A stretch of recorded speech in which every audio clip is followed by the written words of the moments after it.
Capítulo 16. Jesus e Públio. O dia seguinte propiciou aos 3 novas e agradáveis surpresas.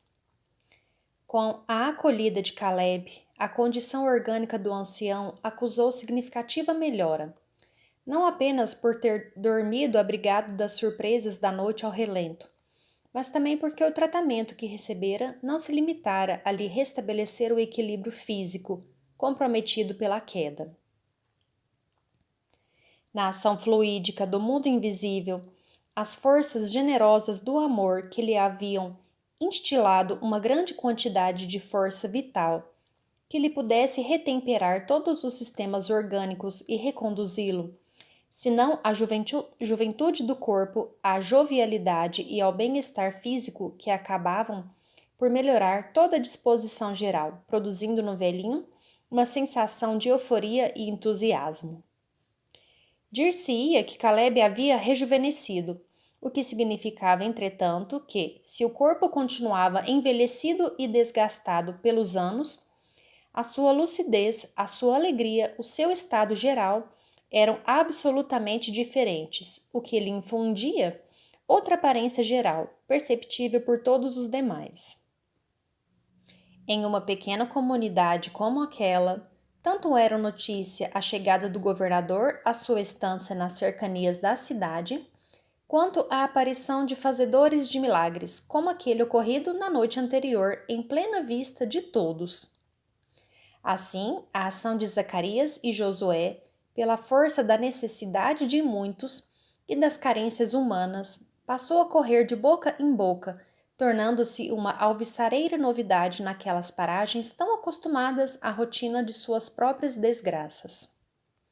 Por outro lado, ambos não tinham ideia de que a experiência da noite anterior pudesse calar tão profundamente na alma dos outros desesperados, que, ao contrário, se preparavam para o reencontro da noite seguinte.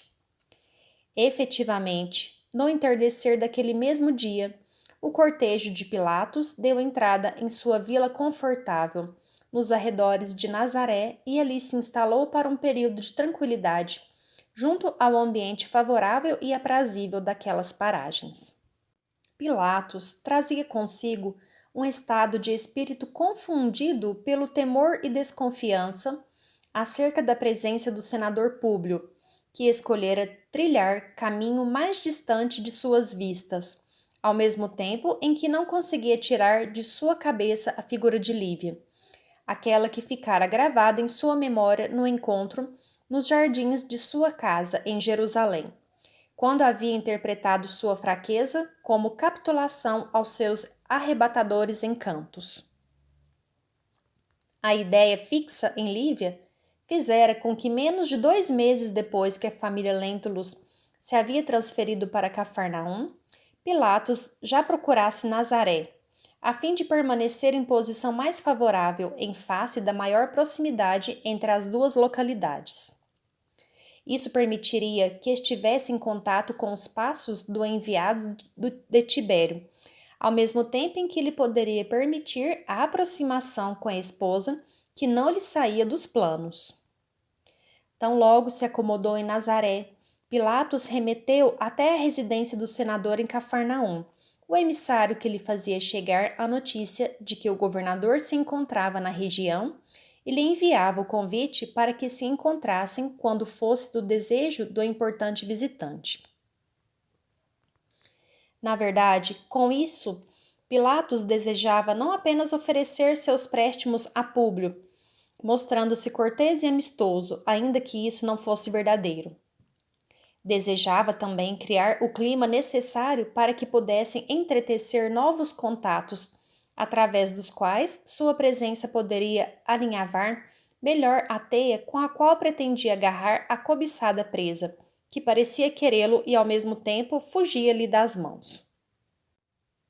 Não precisamos repetir que Lívia, em momento algum, lhe dera quaisquer sinais de aceitação, antes, pelo contrário. Ocorre que, na mente deturpada de todo conquistador irresponsável, os sinais negativos mais evidentes são interpretados como indícios de aceitação mal disfarçada por uma aparente recusa.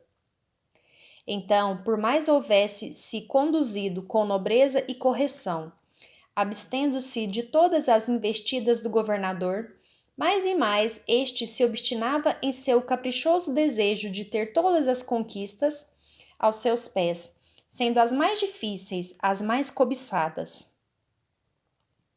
Daí porque Pilatos estava quase que enfeitiçado por sua própria astúcia, que o impedia de ver os fatos pela janela da verdade. Também lhe pesaram na decisão de viajar a Nazaré as pressões que Fúlvia vinha fazendo sobre ele, eis que desejava que Pilatos continuasse lhe prestando as homenagens amorosas e ilícitas, como forma de continuar se sentindo importante como amante do governador romano. E por experiência própria, Pilatos sabia do perigo que sempre representou uma mulher contrariada na vida de um homem com os equívocos de caráter como os dele. Assim, colocando em prática a sua visão de político matreiro, encetou a viagem a Nazaré, como parte de suas tarefas de governante da região, de maneira que se manteria afastado de Fúlvia, que não poderia segui-lo, em face de suas responsabilidades pessoais, junto à sua família em Jerusalém. Não passou despercebida da amante, no entanto, a conduta de Pilatos e o por ele bem orquestrado afastamento. Fosse por causa de sua pressão, fosse por causa da aparição de uma concorrente em seu caminho. Concorrente esta que ela sabia ser difícil de vencer por causa de sua posição de importância, que aos olhos da mulher despeitada e mesquinha, lhe parecia estudada e artificial. Ao mesmo tempo em que os olhos de Pilatos se voltavam para Cafarnaum, as autoridades de Nazaré estavam com os olhares voltados para o governador, procurando tudo fazer para agradá-lo e enaltecer-lhe a pessoa, como maneira promíscua de se manterem o cavaleiro de vantagens e conquistas materiais. Na noite da chegada, como já houvera sido acertado por seus subalternos, Pilatos não se apresentaria para nenhum encontro ou comemoração, por preferir o descanso depois de longa viagem. No entanto, a festa inicial de sua estadia em Nazaré estava marcada para a noite seguinte, quando os mais importantes da cidade o receberiam em recinto privado, para que todos os encontros e conversações pudessem ser realizados sem a desagradável presença das testemunhas com seus olhos e ouvidos indiscretos. Assim, na noite seguinte, se enfileirariam os judeus de muitas facções ao lado dos sacerdotes e religiosos, bem como dos que exerciam os deveres públicos em nome de Pilatos, nomeados para os cargos ou que os haviam comprado a peso de ouro, além das atrações festivas como comidas exóticas tão ao gosto do procurador e companhias femininas sedutoras, como silencioso oferecimento dos habitantes da região para que o homem mais importante, depois do imperador, pudesse embriagar-se no capitoso vinho das ilusões físicas. Ao mesmo tempo, distante dali, em Cafarnaum, a família Lentulus passava por apuros aumentados. Isso porque bastou a chegada daquelas paragens para que a pequenina Flávia viesse a piorar, perdendo em poucos dias todas as melhoras que haviam sido observadas quando de sua estada em Jerusalém, o que produzia um estado de quase desespero nos pais que tudo tentavam fazer para auxiliar a pequenina criança na luta contra a enfermidade. Tal dificuldade pessoal lhes mantinha as atenções voltadas para a pequena em todas as horas do dia, principalmente de Lívia e Ana, sua serva de confiança e confidente pessoal. A presença de Sulpício junto do senador era algo que Pilatos havia determinado anteriormente. E por isso, nos momentos de dor e agonia em que os pais imaginavam estar muito próximo o desenlace da filhinha amada, era ele o único romano conhecedor da região e dos costumes a quem o senador poderia ouvir sobre os boatos acerca daquele profeta ou curandeiro que se estava tornando famoso. Sulpício não tinha ideia de que Pilatos era encarregado pelo imperador Tibério de enviar-lhe notícias sobre Jesus, e no diálogo que tiveram sobre as qualidades do Divino Mestre, o lector não viu mais do que o interesse de um pai aflito pelo estado de saúde de sua filhinha, imaginando que era esse o único motivo por que Públio o estava crivando de perguntas. Em realidade, o próprio senador muitas vezes tivera o pensamento de procurar a figura daquele homem desconhecido pessoalmente, não apenas para cumprir as determinações de Tibério, mas em função das próprias necessidades da filha enferma. No entanto, ao pensamento de sua aproximação direta e à solicitação de amparo ao Nazareno desconhecido, os pruridos de seu orgulho, de sua posição política junto a Roma, de seus modos refinados e nobres da tradição da gens Cornélia, fiel devota dos antigos deuses de seus antepassados, vinham-lhe à mente para desencorajá-lo de qualquer iniciativa. Via-se como um grande e importante cidadão do primeiro mundo da época, recorrendo aos ritos mágicos e às poções miraculosas de algum curandeiro regional, ignorante e esperto o suficiente para iludir a crendice ou a boa-fé das pessoas igualmente ignorantes.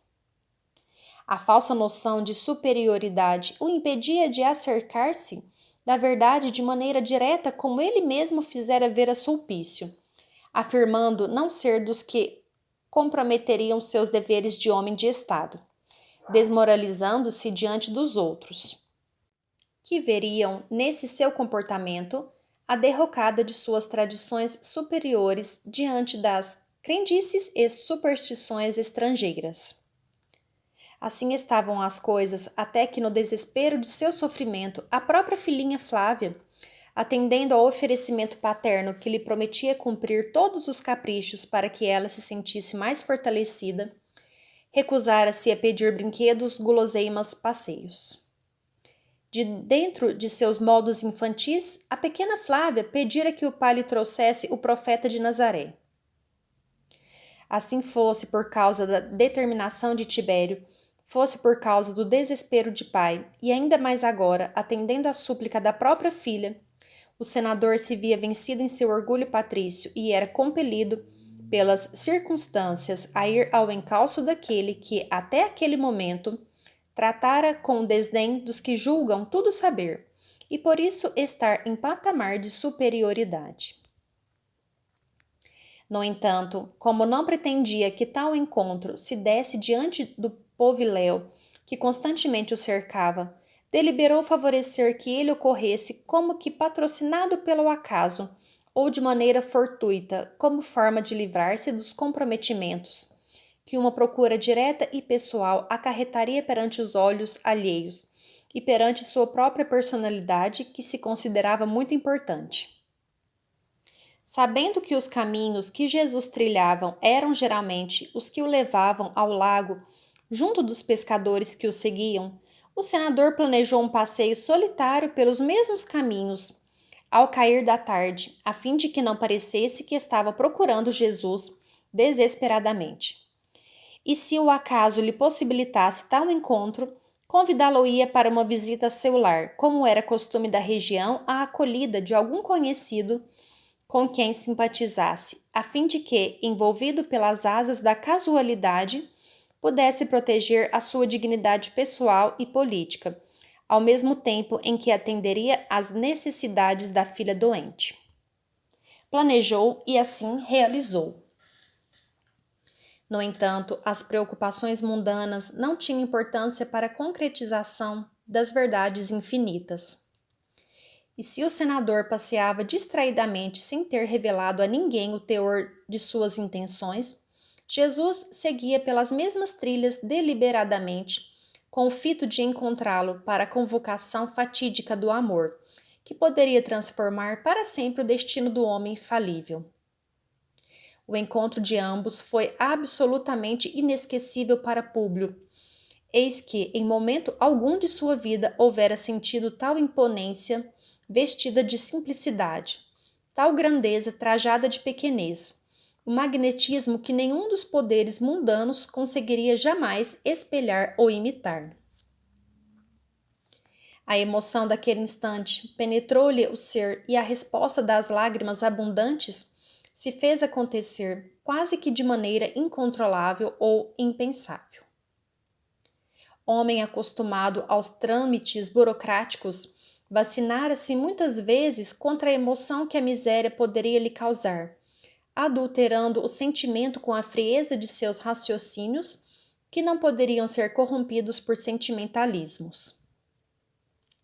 Assim, desacostumado à emoção, não soube como dominá-la, nem fez nada para impedi-la, quando Jesus surgiu à sua presença naquele momento em que a lua dava os seus sinais de vida na noite que começava majestosa. E não limitado apenas às lágrimas, o homem de estado inexplicavelmente sentiu-se impulsionado a ajoelhar-se na verdura que lhe sustentava os pés, ainda que a figura do mestre se encontrasse a certa distância de sua pessoa. O silêncio ao redor atestava a ausência de testemunhas diante da chegada da noite. Todavia, o fascínio de tal encontro fora tal em seu espírito que, em momento algum, lhe passara pela cabeça a preocupação de que alguém mais pudesse presenciar aquele gesto de subserviência, vindo de um dos homens mais importantes da Palestina naqueles tempos.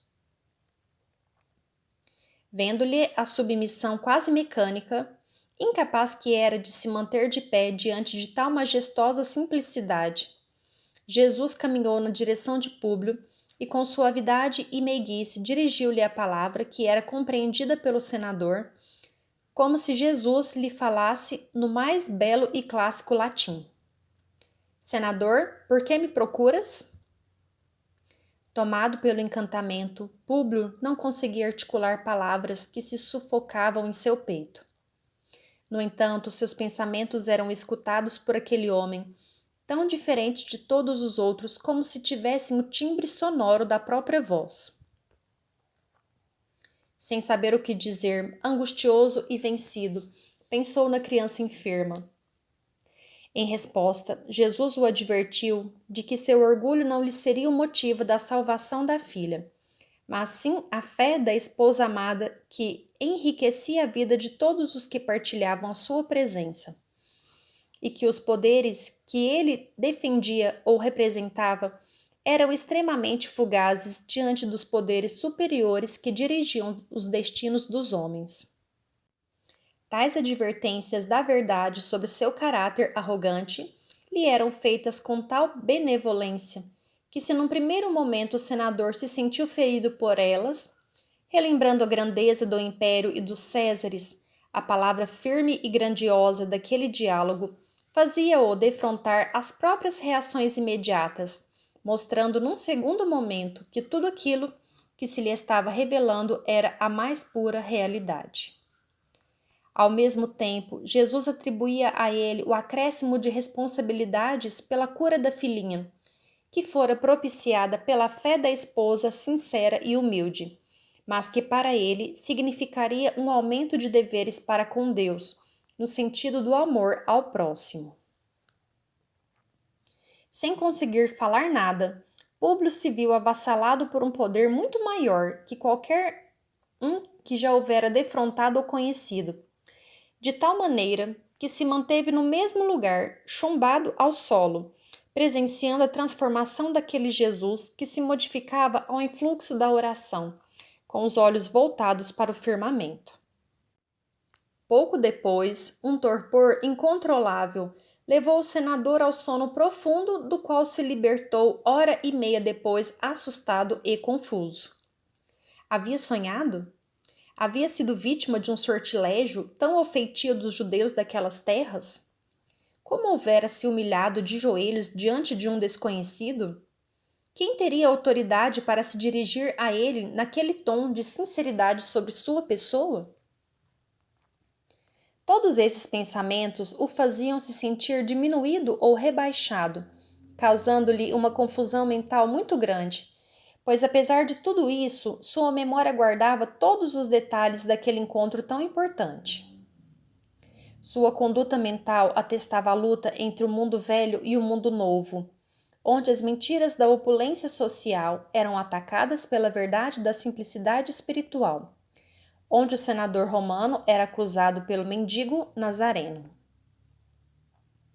Sua presunção de superioridade, longamente acrisolada em seu espírito pelo exercício dos valores romanos da tradição de seus antepassados, fez com que acabasse por considerar ridículas ou risíveis todas aquelas cogitações que se voltavam contra o mais sagrado de suas crenças, e se repreendeu mentalmente por ter dado ouvidos aos pedidos de sua esposa e de sua filha para representar aquele papel ridículo na comédia daquela hora, que foi como ele considerou a ocorrência que testemunhara.